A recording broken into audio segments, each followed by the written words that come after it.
Welcome back guys, मैं जुगल आर्य आप सभी का एक बार और अपने यूट्यूब चैनल में हार्दिक स्वागत करता हूं। आज का विषय मैं लेकर आया हूं कक्षा 12वीं रसायन विज्ञान क्वेश्चन बैंक या प्रश्न बैंक वर्ष 2023। संपूर्ण अध्याय का सॉल्यूशन इसमें आपको प्रोवाइड करूंगा, जिसका नाम है अध्याय इकाई। वैसे तो डेडिकेशन किया गया है, उसमें से हटा गया है, तो इकाई 2 ये आपका नाम दिया गया है, अध्याय 2 विद्युत रसायन। अब इसमें सबसे पहले, अभी तक आपने हमारे चैनल को सब्सक्राइब नहीं किया है तो चैनल को सब्सक्राइब कर दे, बेल आइकन को प्रेस कर दे, ताकि इसी प्रकार की वीडियो आपको मिलते रहे। तो पहले वाले ऑब्जेक्टिव टाइप की तरफ बढ़ते हैं।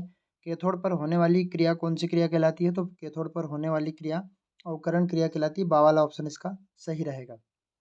वहाँ कारक जो विलयन की चालकता को प्रभावित नहीं करता है, वो कौन सा कारक कहलाता है?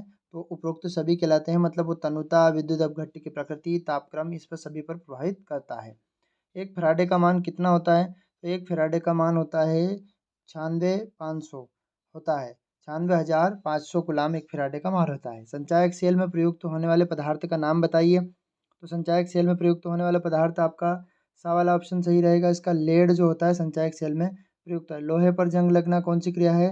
लोहे पर जंग लगना संचारण का एक उदाहरण है। तो सा वाला इसका ऑप्शन सही रहेगा। अब अगला वाला ऑब्जेक्टिव देखते हैं। छठा वाला, विशिष्ट चालकता की इकाई कौन सी है? तो विशिष्ट चालकता की इकाई आपकी हो जाएगी ओम इनवर्स सेंटीमीटर इनवर्स। ये वाला ऑप्शन आपका सही रहेगा। आगे की तरफ बढ़ते हैं। सा वाला ऑप्शन इसका सही होने के बाद सातवां वाला देखते हैं। अब यहाँ पर ऑब्जेक्टिव टाइप प्रश्न कवर करने के बाद हम रिक्त स्थान की पूर्ति करते हैं। तन्यता बढ़ाने पर खालिस्तान चालकता घट जाती है, तो तन्यता बढ़ाने पर विद्युत अपघटनी चालकता का मान कम हो जाता है या घट जाता है। तो ऑप्शन में आप आराम से इसको लिख सकते हैं। इसको विशिष्ट चालकता इसका उत्तर रहेगा। तो यहाँ पर मैं आपको लिख के बता देता हूँ, विशिष्ट चालकता। अब एसिटिक अम्ल एक खालिस्तान विद्युत अपघट्य है, तो एसिटिक अम्ल खालिस्तान दुर्बल विद्युत अपघट्य, इसका उत्तर हो जाएगा दुर्बल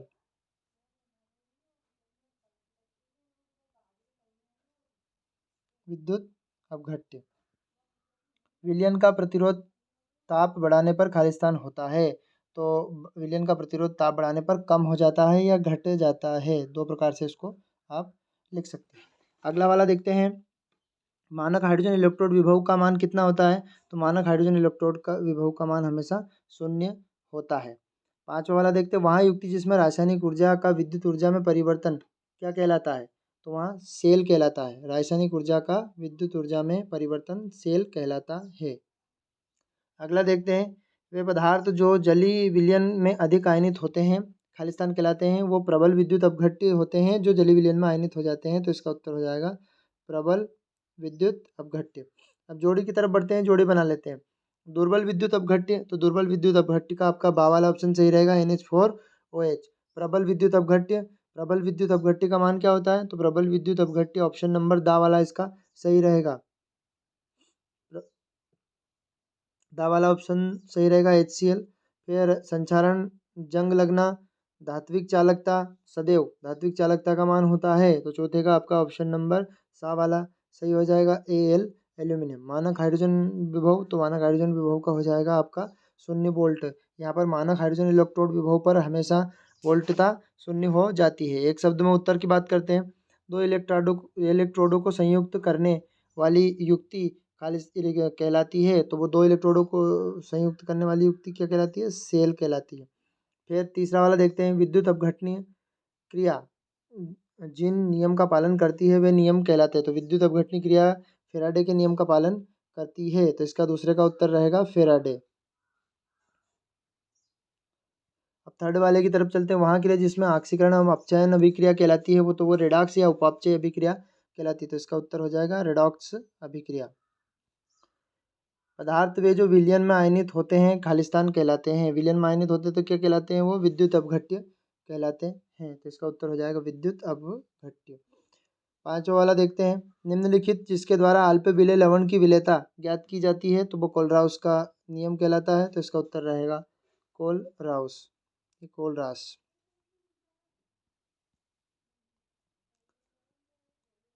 वह प्रक्रिया जिसमें कोई पदार्थ इलेक्ट्रॉन ग्रहण करता है वो ऑक्सीकरण कहलाती है।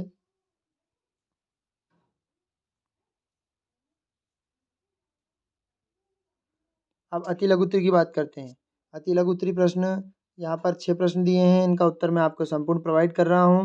लघु उत्तरी प्रश्न 10 दिए हैं और दीर्घ उत्तरी प्रश्न हमारे 7 प्रश्न, यहाँ पर टोटल मिला के 15 प्रश्न दिए हैं। ये सारे के सारे प्रश्न आपको कवर करने हैं, तो वीडियो के अंत तक बने रहें। चैनल को सब्सक्राइब नहीं किया तो सब्सक्राइब कर दे, बेल आइकन को प्रेस कर दे, तो मैं आपको संपूर्ण पेपर का सॉल्यूशन प्रोवाइड कर रहा हूँ। तो ध्यान से देखें इस वीडियो को। अब देखते हैं अति लघु उत्तरी प्रश्न।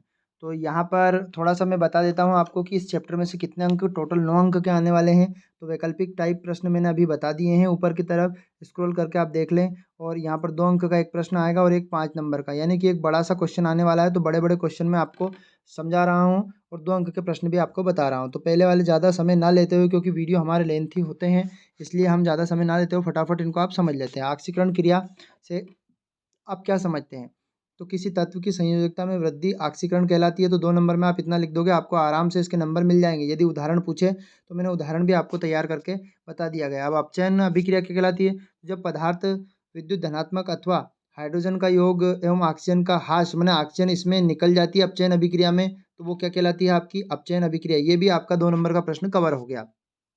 यानी कि वे पदार्थ जो एक या एक से अधिक इलेक्ट्रॉन को ग्रहण कर लेते हैं, वो अपचयन क्रिया और ऑक्सीकरण वो त्याग देते हैं।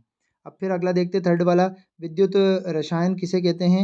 यहाँ पर आपको परिभाषा देनी है। तो किसी लवण में जली विलयन, जैसे कोई सा लवण हो गया, घोल हो गया, जली विलयन जिसमें विद्युत धारा गुजारते हैं, तो विद्युत अपघट्य वो कहलाता है। चौथा वाला देखते हैं, विशिष्ट चालकता, इसकी इकाई मात्रक लिखना इंपॉर्टेंट क्वेश्चन है। तो यहाँ पर देखते हैं, किसी चालक के वे पदार्थ जो विशिष्ट प्रतिरोध के व्युत्क्रम को उसकी चालकता की विशिष्ट चालकता कहते हैं, इसे सिग्मा से प्रदर्शित करते हैं और इसका मात्रक ohm metre inverse, ohm inverse metre inverse का मात्रक हो जाएगा। ऑब्जेक्टिव में भी बहुत बार पूछा गया है। अब 2 नंबर में केवल आपसे पूछ सकता है कि कोलरास का नियम केवल लिखना है अपने को, और 5 नंबर में पूछ सकता है कोलरास का नियम लिखिए और उसके अनुप्रयोग भी लिखिए। तो वो प्रश्न दीर्घोत्तरी में दिया है। तो पहले यहाँ नियम समझ लेते हैं। किसी विद्युत अपघट्य की अनंत तनुता पर विलयन की तुल्यांकी चालकता का मान, तुल्यांकी चालकता लेमडा अनंत इन्फिनिटी पर अनंत तनुता पर तुल्यांकी चालकता, और उसी विद्युत अपघट्य में धनायन और ऋणायन की अनुतनता की चालकता मोलर चालकता के योग के बराबर होती है। यही कोलरास का नियम है।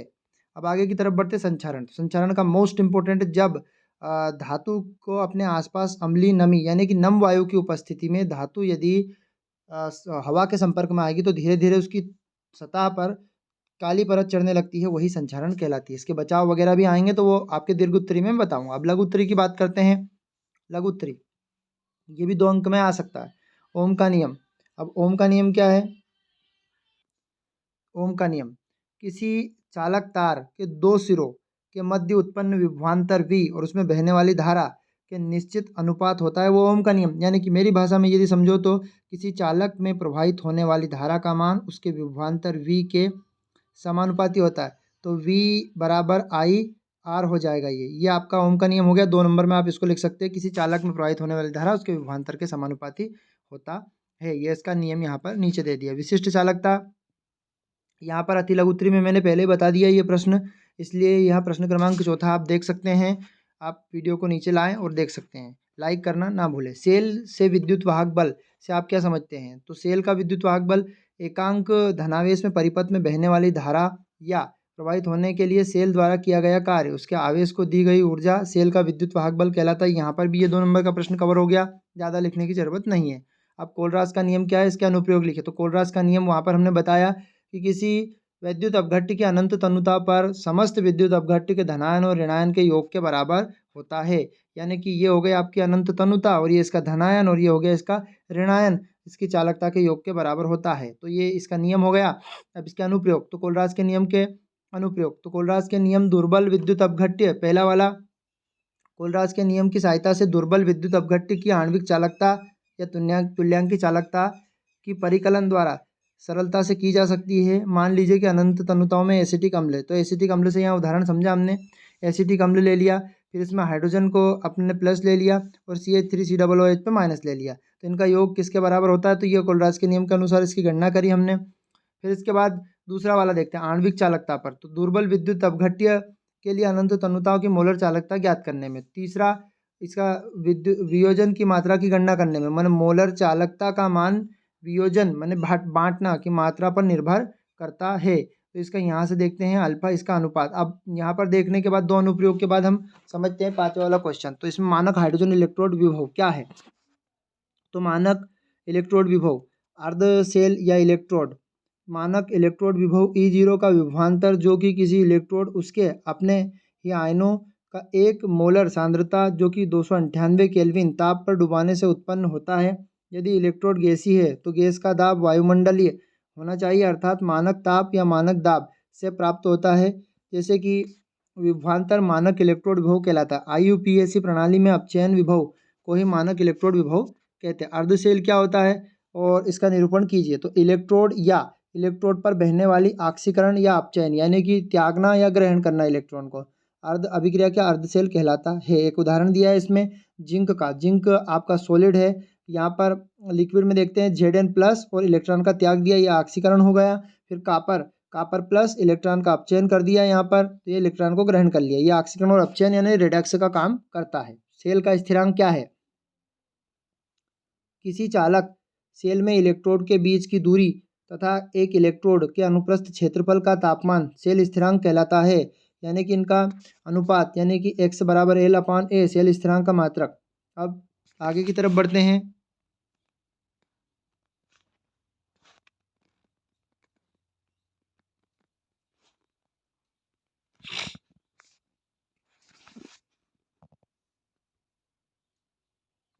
तो यहाँ पर क्वेश्चन 8वां वाला, तो 8वें क्वेश्चन को ध्यान से समझते हैं।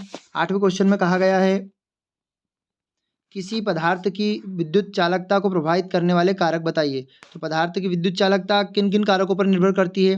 अंतरायनिक आकर्षण पर। यहाँ पर पदार्थ की विद्युत चालकता निर्भर करती है। अंतरायनिक आकर्षण जब जो विलय होते हैं वो अन्योन क्रिया पर निर्भर करते हैं। दूसरा वाला देखते हैं आयनों का सॉल्वेंस। तो यहाँ विलय या विलायक अन्योन क्रिया पर निर्भर करता है जो कि विलयन के आयनों के मध्य उपस्थित होता है। विलायक की स्पष्टिकता, तो विलायक अणुओं में अन्योन क्रिया निर्भर करती है जो विलायक के अणु ही आपस में संबंधित होते हैं। यहाँ पर भी आप थोड़े थोड़े से लिख सकते हैं इनके बारे में। गैल्वेनी सेल की अभिक्रिया को उदाहरण सहित समझाइए। तो इस सेल में होने वाली क्रिया एनोड पर होती है। तो एनोड के लिए जिंक लिया हमने, जिंक धातु ली, इसका ऑक्सीकरण हुआ। फिर कॉपर लिया हमने, तो कॉपर का क्या हुआ? अपचयन हुआ। यहाँ 2 इलेक्ट्रॉन को ग्रहण किया इन्होंने। फिर अगला देखते हैं फेराडे के विद्युत अपघटनी संबंधित नियम। तो फेराडे ने 2 नियम दिए। पहला नियम होता है कि इलेक्ट्रोड से मुक्त होने वाले पदार्थ की मात्रा W और अपघट्य में प्रवाहित विद्युत की मात्रा यानी कि दोनों आपस में क्या होते हैं? समानुपाती। यदि पदार्थ की मात्रा बढ़ाएंगे तो आवेश की मात्रा भी इसकी बढ़ेगी। और एक नियतांक ले लिया इसमें Z, तो Z क्यों हो जाएगा? और I, तो यहाँ Q आपका मान लिख दिया हमने, किसका? Z या Q का मान I/T। इनका बताया है कि जहाँ इसका मतलब ये होता है समय सेकंड Z 1 एम्पियर में। अब विशिष्ट चालकता या तुल्यांकी चालकता, यानी कि ये विश्लेषणात्मक प्रश्न, दीर्घोत्तरीय प्रश्न है जो कि 5 नंबर का आने वाला है इस चैप्टर का। मोस्ट इंपोर्टेंट क्वेश्चन पेपर का क्वेश्चन बैंक आपकी वर्ष 2023 की जो कि MP बोर्ड मध्य प्रदेश शासन ने जारी की गई है, उसके अनुसार मैं आपको ये समझा रहा हूँ या बता रहा हूँ। तो पहले हम देखते हैं किसी विद्युत अपघट्य में विलय की प्रतिरोधकता का व्युत्क्रम, प्रतिरोधकता का व्युत्क्रम मैंने रो का चालकता विशिष्ट चालकता कहलाती है। किसी विलयन की विशिष्ट चालकता उसके घन सेंटीमीटर विलयन की चालकता विशिष्ट चालकता जिसे कप्पा से दर्शाते हैं। अब इसको प्रभावित करने वाले कारक तनुता का प्रभाव, इसका मात्रक हो जाएगा ओम इनवर्स और मीटर पे घात 2 माइनस की। तनुता का प्रभाव, तो किसी विलयन की तनुता में वृद्धि अथवा सांद्रण में कमी उसकी विशिष्ट चालकता का मान कम हो जाता है। इसलिए होता है क्योंकि तनुता में वृद्धि एक घन सेंटीमीटर विलयन में उपस्थिति आयन की संख्या से कम होती है ना। आयनों की संख्या से कम होगा तो तनुता का जो मान होगा वो हमेशा कमी होगी उसमें। तुल्यांकी चालकता, अब तुल्यांकी चालकता की 2 परिभाषा है, तो आपको जो अच्छी लगे वो परिभाषा आप पढ़ सकते हैं। तो पहली वाली मैं आपको सुना देता हूँ। किसी विलयन की तुल्यांकी चालकता उन समस्त चालकों उन आयनों की चालकता है जो कि 1 ग्राम तुल्यांक विद्युत अपघट्य के विलय करने के उसे उत्पन्न होती है। ये इसे कैसे दर्शाते हैं? लैम्डा से हम प्रदर्शित करते हैं।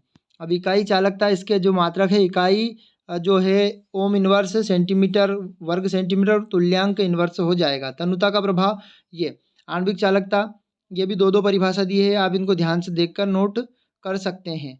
डेनियन सेल। अब सेल के बारे में बता देते हैं हम आपको। डेनियन सेल का नामांकित चित्र आपको बनाना है, तो इस प्रकार से आपको चित्र बनाना है। यहाँ पर सबसे पहले ये आपका डायग्राम, गैल्वेनी सेल या डेनियन सेल कहा गया। दो पात्र लेने हैं, दो पात्र में ZnSO4 मिलाना है और एक में कॉपर आपको सल्फेट मिलाना है। जिंक सल्फेट कॉपर सल्फेट का मिश्रण, दोनों का संबंध हम कर देते हैं भीगा हुआ फिल्टर पेपर। जिंक की जो राड डली हुई है जो पानी के अंदर रहेगी, और यहाँ पर रुई डाल दी जाती है इसमें। अब अगला वाला देखते हैं। इसमें ये चित्र बनाना था, केवल चित्र बना लिया। अब थर्ड वाले क्वेश्चन में नर नष्ट समीकरण, उसके महत्व बताने हैं। तो किसी धातु का इलेक्ट्रोड विभव धातु आयन की सांद्रता एवं ताप पर निर्भर करता है, अतः किसी सेल का विभव उन्हीं कारकों पर निर्भर करता है वहाँ जिन कारकों के प्रभाव को समीकरण को नष्ट कर देता है। अब यहाँ पर 10 pH मान पर देखना है, तो pH माइनस का log 10 हाइड्रोजन आयन हो जाएगा। अब यहाँ पर इन्होंने कहा गया है कि हाइड्रोजन आयन प्लस होगा, यहाँ इलेक्ट्रॉन को त्यागेगा, तो यहाँ हाइड्रोजन का आधा मान बन जाता है। ये सॉल्यूशन इसका दिया है, आप ध्यान से इसको। अब कोलरास का नियम, कोलरास का नियम और उसके अनुप्रयोग सहित समझाइए कि सोडियम NaOH और OH की अनंत तनुता पर चालकता का मान समान होता है। तो पहले ये मान दिए गए हैं, कोलरास का नियम यहाँ लिखा हुआ है, जो कि मैंने इसके पहले वाले प्रश्न में इसका एक्सप्लेन कर दिया है। अब वो जो मान दिए हैं उन मानों के मान यहाँ पर रखने हैं आपको अनुप्रयोग में। तो कोलरास का नियम का अनुप्रयोग, ये आपको पहला वाला अनुप्रयोग। दूसरा ये भी मैंने आपको एक्सप्लेन कर दिया, प्रबल और दुर्बल विद्युत अपघट्य के बारे में, आणविक चालकता में भी आपको बता दिया ये किस प्रकार से बनता है। अब मानक हाइड्रोजन इलेक्ट्रोड क्या है, तो इसकी परिभाषा हमने पढ़ ली है, कैसे बनाया जाता है, दो सीमाएं इसकी लिखनी है। तो पहले तो इसका डायग्राम देख लेते हैं मानक हाइड्रोजन इलेक्ट्रोड विभव का।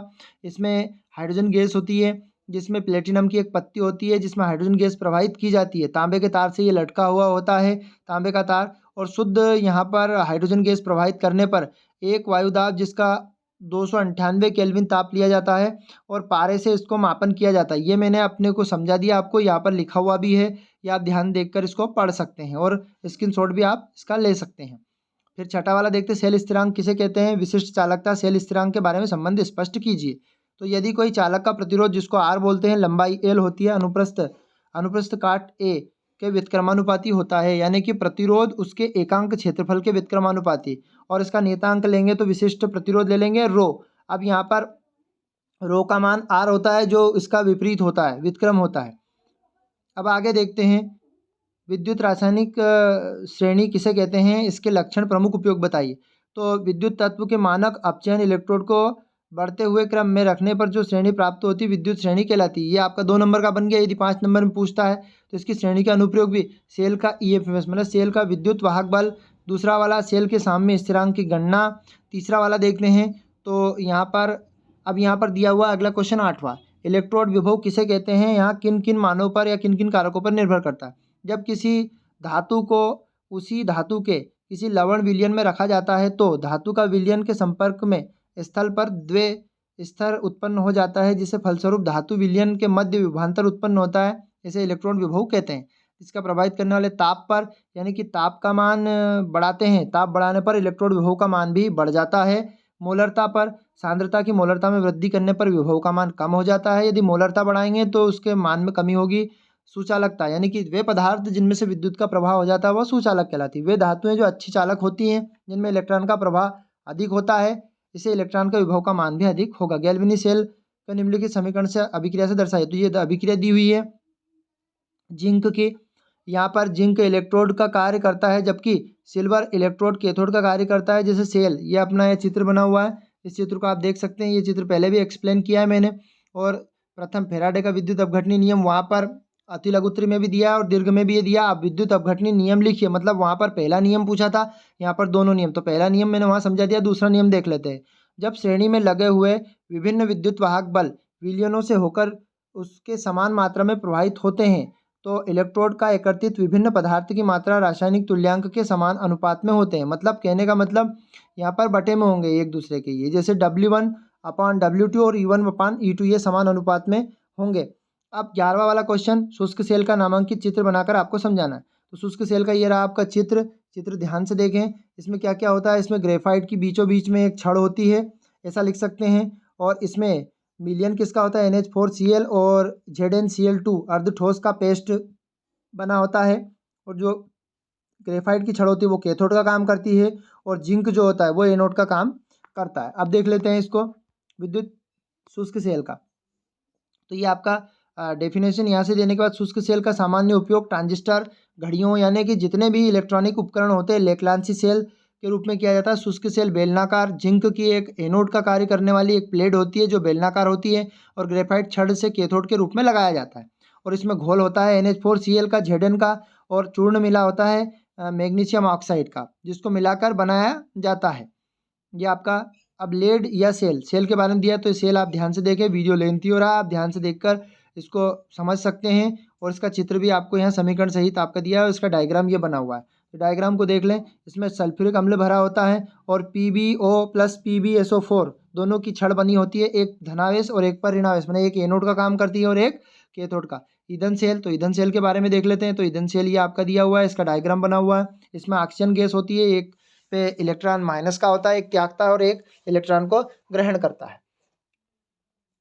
अब इसकी विशेषताएं हैं, तो सेल की ईंधन सेल में किसी भी प्रकार का हानिकारक उत्पाद नहीं बनता, यानी कि यह प्रदूषण की समस्या उत्पन्न नहीं करता।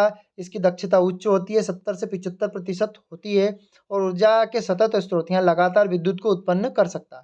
अब यहाँ इस चैप्टर का सबसे मोस्ट इंपॉर्टेंट पार्ट आ गया आपका संक्षारण।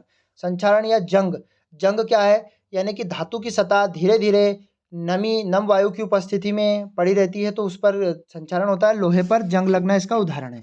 Fe2O3 और 10H2O इसका फार्मूला होता है। जंग का रासायनिक सिद्धांत, इस सिद्धांत के अनुसार शुद्ध लोहे की सतह पर विद्युत रासायनिक सेल की भांति व्यवहार करती है और ऐसे सेल को संचरण सेल भी कहते हैं। इस सेल को शुद्ध लोहा एनोड का तथा अशुद्ध लोहा कैथोड का कार्य करता है, जिसमें ऑक्सीजन और कार्बन डाइऑक्साइड घुली हुई रहती है, अपघट्य का कार्य करती है। एनोड ये कैथोड दे दिया। फिर इसके बाद एक समीकरण दिया है इसका, Fe2O3 और ऑक्सीजन से जब क्रिया की और जल की उपस्थिति में, तो जंग का सूत्र बना Fe2O3x, यानी कि जल के कितने ही अणु आप ले सकते हैं। ये फार्मूला कभी पूछे जंग का सूत्र क्या है, जंग का सूत्र यहाँ इतना इतना होता है। यदि पूछ ले कि जंग कैसे लगती है, कैसे बनती है, तो नम वायु की उपस्थिति में, यानी ऑक्सीजन हो गई है और जल, नम यानी कि नमी, जल की मात्रा होगी, तो वहाँ क्या बनेगा, संचारण। अब संचारण किसे कहते हैं, संचारण को प्रभावित करने वाले। संचारण को कई प्रकार से पूछ सकते हैं, तो संचारण हमने समझा दिया कि नम वायु की उपस्थिति में इसके कारक धातु की क्रियाशीलता, यदि धातु अत्यधिक क्रियाशील रहेगी तो जल्दी संचारण होगा और इसको बचाने के लिए क्या करते हैं,